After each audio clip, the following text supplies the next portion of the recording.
નમસ્કાર. આજે આપણે વાત કરીશું 3 એવા વિટામિન્સની જે 40 વર્ષની ઉંમરની દરેક વ્યક્તિએ જરૂર લેવા જોઈએ. આ વિટામિન્સ તમારા માટે લેવા ખૂબ જ જરૂરી છે. જો તમે આ વિટામિન્સને ઇગ્નોર કરો છો તો એ તમારા સ્વાસ્થ્ય માટે ઘાતક સાબિત થઈ શકે છે. જો તમારી ઉંમર 40 વર્ષથી ઉપરની છે તો તમે જોઈ રહ્યા છો છોટી છોટી બાતે ચેનલ. જો તમે ચેનલ પર નવા છો તો ચેનલને સબસ્ક્રાઈબ કરી લો અને વિડીયો સારો લાગે તો લાઈક અને શેર કરવાનું બિલકુલ ભૂલવાનું નથી. જેમ જેમ આપણી ઉંમર વધે તેમ તેમ આપણા બોડીની જરૂરિયાત પણ બદલાતી રહી છે. દાખલા તરીકે ઉંમર વધવાની સાથે આપણી બોન ડેન્સિટી ઓછી થઈ જાય છે, એનર્જી લેવલ ઓછું થઈ જાય છે, આપણને થાક વધુ લાગે છે. ડાયાબિટીસ, હાઈ બ્લડ પ્રેશર અને થાઇરોઇડ જેવી બીમારીઓ થવાનું રિસ્ક ખૂબ જ વધી જાય છે. તો આ 3 જે વિટામિન છે તે આપણને આ બધી બીમારીઓ સામે રક્ષણ આપે છે, બીમારીઓ થવાના ચાન્સીસને ઓછા કરે છે. તો આજના આ વિડીયોમાં આ 3 વિટામિન્સ વિશે હું તમને પૂરી જાણકારી આપીશ, એટલે વિડીયોને સ્કીપ કર્યા વગર એન્ડ સુધી જરૂર જુઓ, એટલે દરેક વિટામિન્સ વિશે તમને પૂરતી જાણકારી મળી રહે. તો રાહ જોયા વગર ચાલો વિડીયોને શરૂ કરીએ અને જાણીએ કે આ 3 વિટામિન્સ કયા છે. સૌથી પહેલું અને ઇમ્પોર્ટન્ટ વિટામિન છે વિટામિન ડી, જેને આપણે સનશાઇન વિટામિન પણ કહીએ છીએ. આ વિટામિન ડી આપણને ખૂબ જ સરળતાથી સનલાઇટની અંદરથી મળી રહે છે. વિટામિન ડી આપણા શરીર માટે ખૂબ જ અગત્યનું વિટામિન છે. મિત્રો, આપણે બધા જાણીએ છીએ કે કેલ્શિયમ આપણા માટે કેટલું જરૂરી વિટામિન છે, પણ શું તમે એ વસ્તુ જાણો છો કે જો આપણા શરીરની અંદર પર્યાપ્ત માત્રામાં વિટામિન ડી નહીં હોય તો કેલ્શિયમ આપણા શરીરમાં પૂરેપૂરું શોષાતું નથી. કેલ્શિયમનું શોષણ સારી રીતે થતું નથી. આપણે જેટલી પણ વસ્તુઓ ખાઈ છે એની અંદરથી કેલ્શિયમ આપણને સારી માત્રામાં નથી મળતું. તો વિટામિન ડી કેલ્શિયમના એબ્ઝોર્પ્શનમાં હેલ્પ કરે છે અને હાડકાને મજબૂત બનાવે છે. બીજું કે વિટામિન ડી આપણી ઇમ્યુનિટીને પણ સ્ટ્રોંગ બનાવે છે. 40 વર્ષની ઉંમર પછી આપણી ઇમ્યુનિટી ઘટવા લાગે છે. રોગો સામે લડવાની આપણી ક્ષમતા ઓછી થઈ જાય છે, એટલે બીમારીઓ આપણને ઝડપથી થાય છે. વિટામિન ડી સ્નાયુની હેલ્થ માટે પણ ખૂબ જ જરૂરી વિટામિન છે. 40 વર્ષની ઉંમર પછી સ્નાયુઓ નબળા પડી જાય છે, સ્નાયુઓમાં દુખાવો થાય છે. તો વિટામિન ડી લેવાથી સ્નાયુઓ મજબૂત બને છે અને આપણી હેલ્થ સારી રહે છે. હવે તમને સવાલ થતો હશે કે વિટામિન ડી આપણા બોડી માટે આટલું અગત્યનું છે તો આ વિટામિનને લેવું કઈ રીતે? તો એના માટે સૂર્યપ્રકાશ એક ઇઝી સ્ત્રોત છે.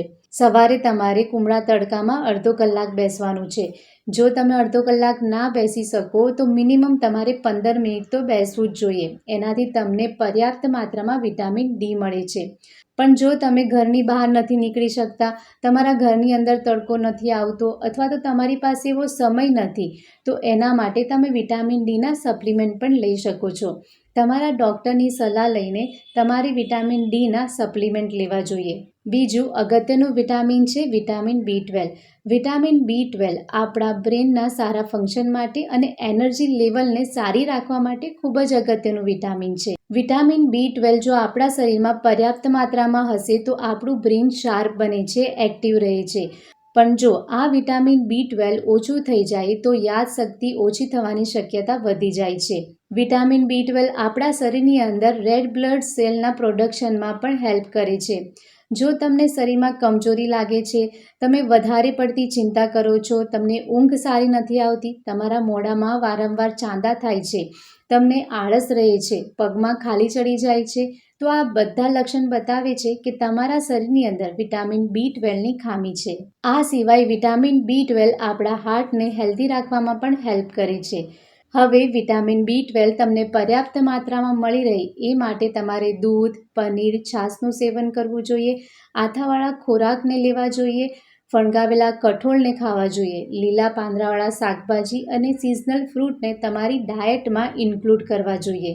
જો આ બધી વસ્તુને લીધા પછી પણ તમારા શરીરમાં વિટામિન બી12ની ખામી રહે છે તો તમારે તમારા ડૉક્ટરની સલાહ લેવી અને એ પ્રમાણે વિટામિન બી12ના સપ્લિમેન્ટ લેવા જોઈએ. ત્રીજું ખૂબ જ મહત્વનું વિટામિન છે વિટામિન સી.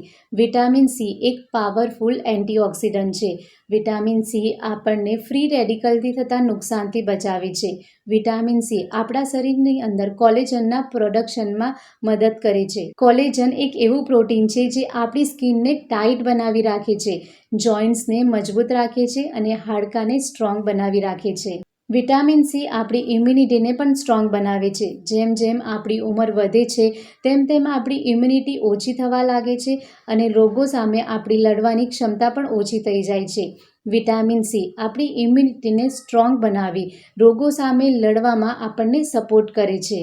વિટામિન સી તમને બધા જ પ્રકારના સાઇટ્રસ ફ્રૂટમાં મળી રહે છે.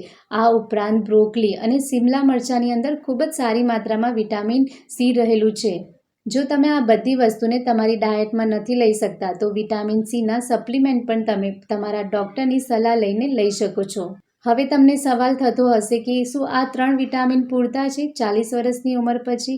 તો ના, આ 3 વિટામિન તમને હેલ્પ કરે છે 40 વર્ષની ઉંમર પછી જે પણ સમસ્યાઓ આવે છે એને ઓછી કરવામાં. 40 વર્ષની ઉંમર પછી આ 3 વિટામિન તમારા માટે ખૂબ જ જરૂરી છે. જો તમે આ 3 વિટામિનને રેગ્યુલર નહીં લો તો નહીં ચાલે.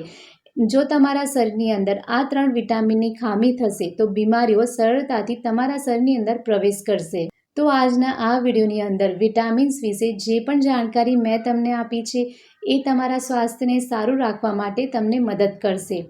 જો વિડીયો સારો લાગ્યો હોય તો એને લાઈક કરી લેજો અને શેર જરૂર કરજો. ફરી મળીશું એક નવા વિડીયો સાથે. ત્યાં સુધી હંમેશા પોતાનું ધ્યાન રાખો અને સ્વસ્થ રહો.